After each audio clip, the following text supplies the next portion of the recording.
Mga kapatid, ako po ay natutuwa na sabihin sa inyo na kayo po ay mahal na mahal ng ating Panginoon. Nais niya magkaroon tayo at kayong lahat ng maayos na kalusugang magbibigay sa inyo ng payapang buhay at maayos na pamilya. Ang ating pong paglilingkod ngayon mga kapatid ay tungkol po sa tatlong mga supplement na ito. Ito po ay rice bran, ito ay molasses at saka ito ay pito-pito. Kung ang problema minamahal kong mga kapatid ay tungkol sa atay, fatty liver, mayroong hepa, o mayroong cirrhosis, o mayroong hepatoma, pwede po itong inumin. Ang rice bran po, ito po yung balok ng bigas. Tunay na napakaganda na yung pinakabalok ng bigas, yung pinakagabok ng bigas. Yung pag nagbabayo ka, pag nagtatype ka ng bigas, yung kumakapit sa bilao na parang pulbo. Yung po ay rice bran na punong-puno ng vitamina ayon sa research.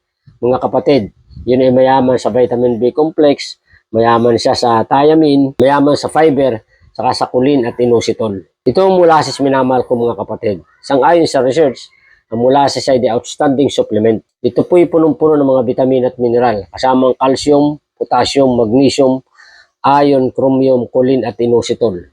Kaya kung kayo po ay hindi makadumi, uminom kayo nito. Itong dalawang ito, mga kapatid, rice bran at molasses. Pag hindi makatulog, pwede pong uminom.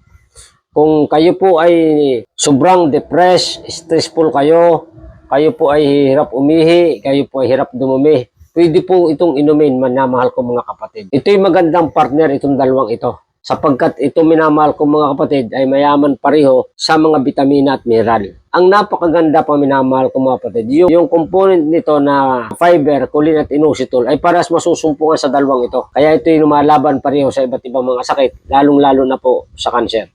Ito naman pito-pito minamahal ko mga kapatid. Kung kayo'y acidic, kung kayo nag-hyperacidity, meron kayong heartburn, meron kayong acid reflux, ito pong pito-pito ay makakatulong ng malaki. Pwede nyo pong kasama itong inumin, magkakasama itong tatlong ito. Minamahal ko mga kapatid. Sa hindi makatulog, makakatulong din po ito sa mga taong may problema sa menstruation, ang mga kababayan na may problema sa menstruation, may dysmenorrhea. Ito po ay pwedeng inumin, tatlong ito.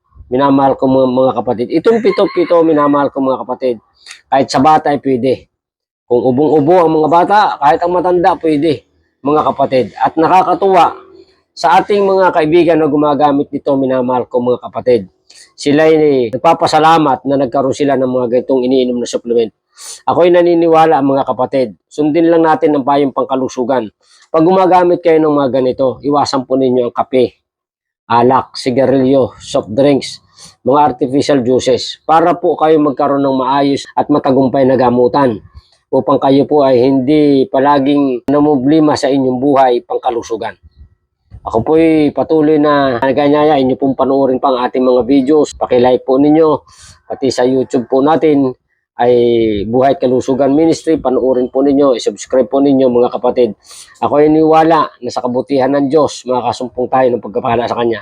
Pagpalain po kayong lahat ng ating Panginoon.